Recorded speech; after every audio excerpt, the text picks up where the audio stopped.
Hi everyone, இன்றைக்கி நம்ம செய்ய போகிறது சிக்கன் தால்ச்சா தான். அம்மாவுக்கு தால்ச்சானா ரொம்ப பிடிக்கும், அதனால் அவங்களுக்கு செஞ்சு கொடுக்கலான்னு சொல்லிட்டு நான் ப்ரிப்பேர் பண்ணேன் என்னோடய ஸ்டைலில். அதுக்கு துவரம்பருப்பு 2 ஸ்பூன் போட்டுக்கோங்க, கடலைப்பருப்பு 1 ஸ்பூன் போட்டுக்கோங்க. நாங்கள் எந்த மாதிரி ஸ்பூனில் போடுறோன்னு பார்த்துருப்பீங்க. இப்போது அதை நல்லா வாஷ் பண்ணிவிட்டு குக்கரில் கல் உப்பு போட்டுக்கோங்க. இப்போ அந்த வாஷ் பண்ணி வச்ச பருப்பையும் சேர்த்துக்கோங்க. இப்போ தேவையான காய்கறிகள், இதுக்கு ஒரு 2 பச்சை மிளகா 2ஆக கீறி போட்டிருக்கேன், அரை வெங்காயம், 1 தக்காளி. நாங்கள் புளி போட போகிறதில்ல, அதனால் பழுத்த தக்காளி 1 எடுத்துக்கிட்டோம். அதோட இது கூட மாங்காய் சேர்க்க போகிறோம். இப்போ நம்ம எல்லா காய்கறியும் போட்டுட்டாச்சா. இப்போ தேவையான அளவுக்கு தண்ணி ஊற்றி ஒரு 5 விசில் விட்டு எடுத்துட்டாச்சு. இப்போது நாங்கள் என்னென்ன காய்கறிகள் சேர்த்துருக்கோம் பார்த்தீங்களா. இப்போது கடாயில் நம்ம கொஞ்சமாக எண்ணெயை சேர்த்துக்கலாம். நாங்கள் 2 ஸ்பூன் ஆயில் சேர்த்துக்கிட்டோம். இப்போ தேவையான ஸ்பைஸ், ஒரு ஏலக்காய், 2 பட்டை, ஒரு கல்பாசி கொஞ்சமாக எடுத்துக்கோங்க, ஒரு பிஞ்சு அளவுக்கு பெருஞ்சீரகம், பிஞ்சு அளவுக்கு சிறுஞ்சீரகம் எடுத்துக்கோங்க, மறக்காமல் ஒரு கிராம்பு எடுத்துக்கோங்க. தாளிச்சதுக்கு அப்புறமா ஒரு அரை வெங்காயம், அதோட ஒரு தக்காளி, மீடியம் சைஸ் தக்காளி பழுத்ததாக 1 எடுத்துக்கோங்க. வெங்காயத்தையும் பச்சை மிளகா 2 கீறி வச்சுருந்தோம் திரும்பவும், அதையும் இது கூட சேர்த்து நல்லா வதங்கினதுக்கு அப்புறமா 1 ஸ்பூன் ஆஃப் இஞ்சி பூண்டு விழுது போட்டுக்கோங்க. நல்லா வதங்கினதுக்கு அப்புறமா கோல்டன் ப்ரௌன் ஆகுது பார்த்தீங்களா. இந்த டைமில் நம்ம ஒரு தக்காளி சேர்த்துக்க போகிறோம். இதையும் நல்லா மிக்ஸ் பண்ணிக்கோங்க.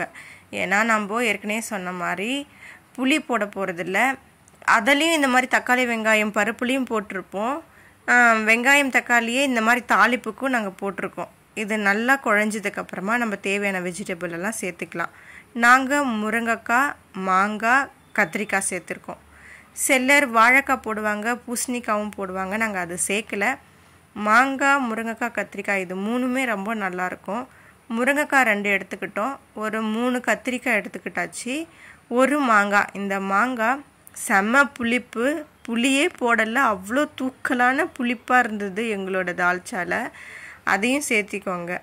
இதை நல்லா வதங்கட்டும். பார்க்கவே ரொம்ப கலர்ஃபுல்லாக இருக்குல்ல. தால்ச்சான்றது முஸ்லீம்ஸ் தான் செய்வாங்க அப்படின்றதெல்லாம் இல்லை. இதுக்கு தேவையான அளவுக்கு உப்பு போட்டுக்கோங்க. இப்போது நாங்கள் ஒரு 1/4 கிலோ சிக்கனுக்கு கொஞ்சம் கம்மியாக அம்மா மஞ்சத்தூள் போட்டு ரொம்ப கொஞ்சமாக இஞ்சி பூண்டு விழுது தண்ணி ஊற்றி கொஞ்சமாக வேக வச்சாங்க ஒரு 5 நிமிஷம். அதை அப்படியே எடுத்து ஃப்ரீசரில் வச்சுட்டாங்க. இப்போ எடுத்து பார்க்கும்போது ஸ்டார்ச் எல்லாம் இருந்தது பார்த்தீங்களா. இப்போ இந்த டைமில் ஒரு 1/4 ஸ்பூன் அளவுக்கு நீங்கள் மஞ்சத்தூள் போட்டுக்கோங்க. இதுங்கெல்லாம் நல்லா வதங்கினதுக்கப்புறமா இந்த ஸ்டேஜில் நீங்கள் கொத்தமல்லி, புதினா, நான் புதினா ஒரு 3 தழை தான் போட்டிருக்கேன், கொத்தமல்லியும் கொஞ்சமாக தான் போட்டிருக்கேன். இந்த நேரத்தில் ஒரு 1/4 ஸ்பூன் அளவுக்கு கரம் மசாலா சேர்த்திக்கோங்க. இதையும் நல்லா மிக்ஸ் பண்ணிக்கோங்க. இது கூட 1 ஸ்பூன் அளவுக்கு மல்லித்தூள், அரை ஸ்பூன் அளவுக்கு மிளகாய்த்தூள், இதையும் சேர்த்து நல்லா மிக்ஸ் பண்ணிக்கோங்க. இது நல்லா மிக்ஸ் பண்ணி விட்டதுக்கப்புறமா நீங்கள் வேக வச்சுருந்த பருப்பு இருக்கு இல்லையா, அதையும் இது கூட சேர்த்திக்கோங்க. தேவையான அளவுக்கு நீங்கள் தண்ணியும் ஆட் பண்ணிக்கோங்க. இப்போது மீடியம் ஃப்ளேம்லே நீங்கள் மூடி போட்டு ஒரு 10 நிமிஷம் வேக வச்சதுக்கப்புறமா இந்த 1/4 கப் அளவுக்கு தேங்காய் பால் திக்காக இருக்கணும், அதையும் சேர்த்து திரும்பவும் மூடி போட்டு ஒரு 5 நிமிஷத்துக்கு கொஞ்சம் கம்மியாகவே வேக வச்சுடுங்க. இந்த டைமில் ஒரு 1/4 ஸ்பூன் அளவுக்கு கீ சேர்த்துக்கோங்க. டேஸ்ட்டு செம சூப்பராக இருக்கும்.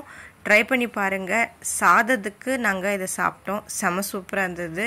இதுக்கு எதுவுமே சைட் டிஷ் தேவையில்லை. இந்த தால்ச்சாயில் இருக்கிற கத்திரிக்காய், மாங்காய், முருங்கைக்காய் இது எல்லாத்தையுமே தொட்டுட்டு சாப்பிட்டாவே கரெக்டாக இருக்கும், சூப்பராக இருக்கும்.